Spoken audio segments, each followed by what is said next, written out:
Welcome to Becoming is Messy, where we dive deep into the journey of survival, transformation, and everything in between.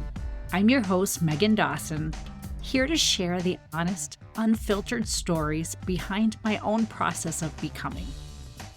Life isn't a pretty and perfect straight line, and neither is becoming the person we're meant to be. Here, we embrace the ups, the downs, all the beautiful, chaotic, messy moments that shape who we are. Whether you're in the thick of change or reflecting on past transformations, this space is for real conversations about what it means to grow, stumble, and rise again. So get comfy, settle in, and let's get messy. Hello, fellow and future messies. Welcome back to Becoming is Messy. Last time, we talked about nervous system breakthroughs and how our bodies play a huge role in healing. If you missed that one, don't worry. I won't be giving you a pop quiz, but I highly recommend going back to check it out because today's episode builds on some of those ideas. Now, today is special because we're officially diving in to the Imperfect Level Up system. And we're kicking things off with the first letter, L. Let your inner voice lead. Which basically means it's time to fire that inner critic of yours. No severance package, no reference letter, just a swift and decisive, you're done here. But before you get too excited about metaphorically kicking that voice out, we need to talk about why the inner critic exists, especially for trauma survivors. Because it's not just annoying, it's actually a trauma response. Then we'll get into the tools for quieting that critic and strengthening your actual inner voice, your gut wisdom, your intuition, your deepest knowing. And as a little treat, we'll wrap things up with a simple guided exercise to help you reconnect with that knowing. So grab your coffee, tea, or an entire cake. No judgment here, and let's get into it. First, let's talk about why trauma survivors don't exactly have a VIP pass to the self-trust lounge. First, some hard facts. Self-criticism is common among trauma survivors. Research shows that individuals with a history of childhood trauma are more likely to develop self-blame, perfectionism, and negative self-talk as coping mechanisms. Our brains literally rewire after trauma. The amygdala, which is our fear center, becomes hyperactive, and the prefrontal cortex, our rational decision-making center, weakens. Translation: we doubt ourselves and see danger even where there isn't any. Studies on complex post-traumatic stress disorder survivors indicate that they struggle with self-trust. Many describe feeling like they can't hear their intuition or that their gut instincts are unreliable because in the past they didn't keep them safe. Here's the kicker. That critical voice, it thinks it's helping you. It was likely formed as a survival strategy. Even if you grew up in chaos, you learned to scan for danger. If you were criticized or controlled, you learned to self-police so no one else could do it first. If you had to survive unpredictable environments, you learned to doubt your instincts because trusting them felt too risky. So the inner critic isn't actually you. It's a coping mechanism that you've outgrown. And today, we are officially breaking up with it. Okay, so we know why the inner critic exists. Now, how do we turn the volume down on that noise and start hearing our actual inner knowing? Here are some tools that actually work and some science to back them up. 1, stillness and silence. The inner critic thrives in constant noise. Your gut voice, it whispers. Science backs this up. Meditation and mindfulness have been shown to decrease amygdala reactivity and improve self-awareness. Try sitting in silence for just 5 minutes. No music, no distractions, just you and your thoughts. 2, long hot showers. Yes, please. Ever notice that the best ideas come in the shower? That's because warm water relaxes the nervous system and stimulates the vagus nerve. When your body is relaxed, your inner voice gets louder. Number 3, breathing exercises. Deep breathing literally calms the inner critic by shifting you into parasympathetic mode. Try the 4-7-8 method.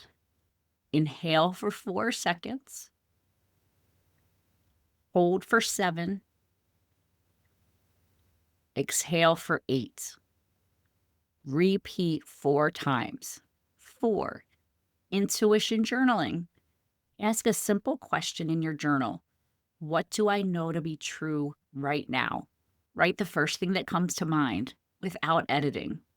Number 5, the 10-second gut check. When faced with a decision, ask yourself, does this feel light or heavy? If I had to decide in 10 seconds, what would I choose? Science supports this. Our gut bacteria sends signals to our brain that influence decision making. 6, move your body. Walking, dancing, stretching, all of it helps shut down the inner critic and reconnect you with your body's wisdom. I eventually have come to embrace all of these strategies, and I continue to practice them regularly to make sure my inner voice is coming through loudly, to ensure that I'm in tune with my deepest knowing. But just like many of you, my inner critic was the only voice that I heard for so many years. It wasn't until I became a mom at 29 years old when I started to hear the whispers of my inner knowing trying to come through. It would be late into the night as I'd nurse my precious girl. The only sound in the room were her little breaths and suckling. I'd sit there in awe for hours. And in that stillness, I started to hear this faint little whisper inside me saying, "You are worthy of better." Each night, that whisper seemed to get louder until it became solidified in my bones. I was worthy. That was the very start of my healing journey and the beginnings of what would eventually unfold as my own imperfect level up. We are all worthy simply by being. Believing in that is a powerful catalyst on your becoming to wholeness. Now, before we move on, here's a sneak peek at the next episode. We'll be tackling E, explore your childhood as an observer, which means we're going to get curious, not judgmental, about where these patterns started.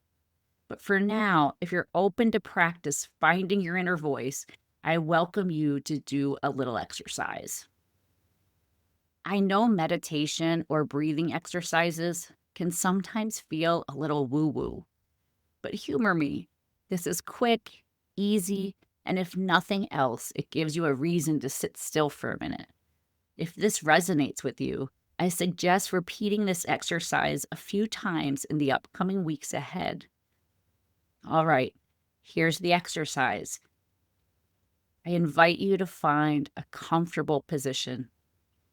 You can sit or lie down, whatever feels best to you. Just get as comfortable as you possibly can. Once you're comfy, I invite you to close your eyes and take a deep breath in through your nose. I'm going to do this with you. Hold for a minute and exhale slowly.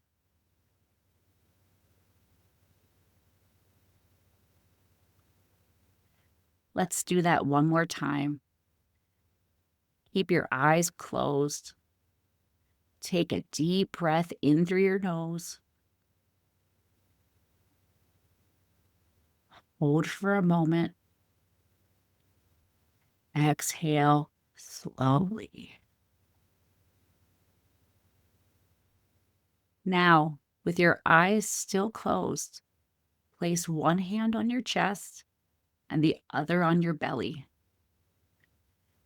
This time, as you inhale, feel your belly expand. As you exhale, feel it soften. Keep inhaling and exhaling at a pace that feels good for you. As you do, imagine your inner voice as a gentle presence, not loud, just steady. Keep inhaling and exhaling. Breathe in deeply. Exhale slowly. What do I need to know right now? There's no need to force an answer. For now, just sit with that question. What do I need to know right now?